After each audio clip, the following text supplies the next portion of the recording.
Good evening all. Today we are going to discuss a fairly new concept to the United States of America.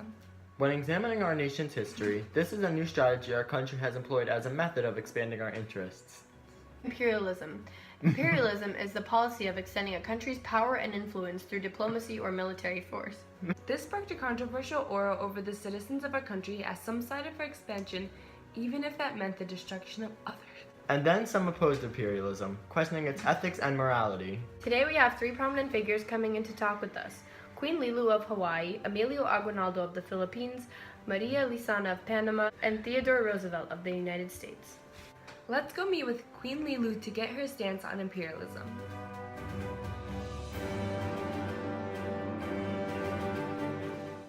Good evening, Queen Lili Ukulani. How are you? Hello. I've been better, let's just put it that way. So we're here to discuss imperialism. Are you for or against it? I'm completely against imperialism for what it has done to my country. In particular, the Americans. They have taken so much from me and my people. What have the Americans done exactly? In 1887, we guaranteed naval base rights at Pearl Harbor, so we assumed we were on good terms. But unknown to us, Americans were upset because the McKinley tariff made our sugar exports less profitable for them. Their best solution to fix this was to annex Hawaii, but I, along with the majority of natives, believe that we should be in control of the island. Did you expect this of America? At first, Hawaii was nothing but kind to America, and we expected the same in return. I don't understand why they did what they did. Thank you for your time, Queen Lili Ukulani. You're welcome.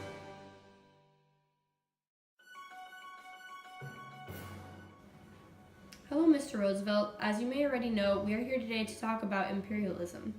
Yes, once I heard about this opportunity to do this interview, I couldn't pass it up. I'm glad to hear that. So, explain the role you had in imperialism. Well, I'm sure you heard of my famous Rough Riders that I organized. They were a group of American volunteers commanded by Colonel Leonard Wood.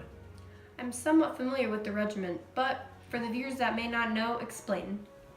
Along with the rest of the advancing American army, we caused the Spanish fleet to retreat from the Santiago harbor. What ended up happening to the Spanish fleet? Eventually, Admiral Cervera's fleet was entirely destroyed on July 3rd, 1898.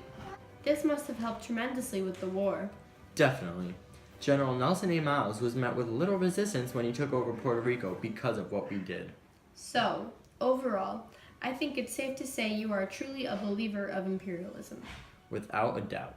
Thank you for your time.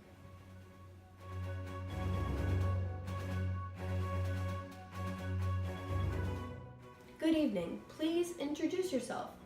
Hello. Well, I am Maria Lizana, a fellow Panamanian. So on the topic of imperialism, what are your viewpoints on the construction of the Panama Canal? Were you in favor or against?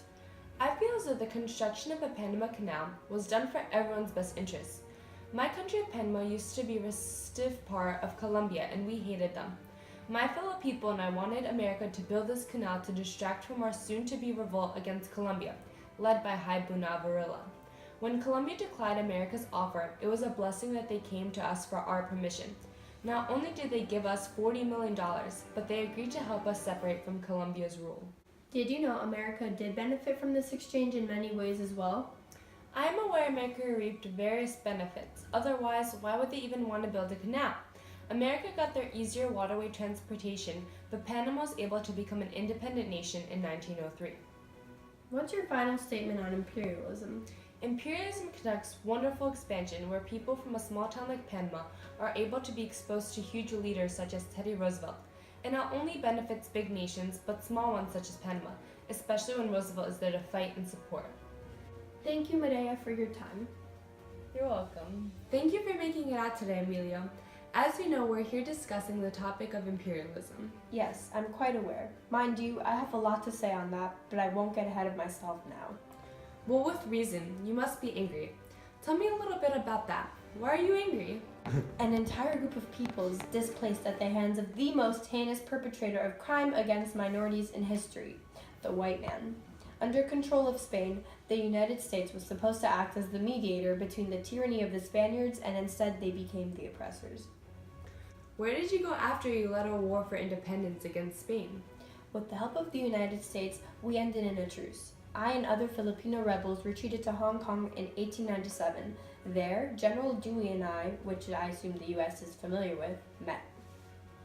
When you proclaimed the Republic of the Philippines and sought U.S. support, how did it feel to be denied that? It was not expected, but at the same time, we were viewed as inferior savages who needed to be Christianized. Meanwhile, most of us were already devoted to God. Would you say the independence of the Philippines was crushed under the U.S.? If you just look at simple facts and ignore the jingoistic views of Americans like McKinley, who believe in annexing smaller countries for the sake of American interest. In December 1898, our country was sold by the U.S. to Spain. Our country was sold to the U.S. by Spain through a signed treaty along with Guam and Puerto Rico. We were viewed as property and not as people. We were never liberated. The U.S. and Spain simply sought out an end to a war and future rights to territories that did not belong to them. Meanwhile, we fought for our independence. Thank you so much, Emilio. Thank you for having me.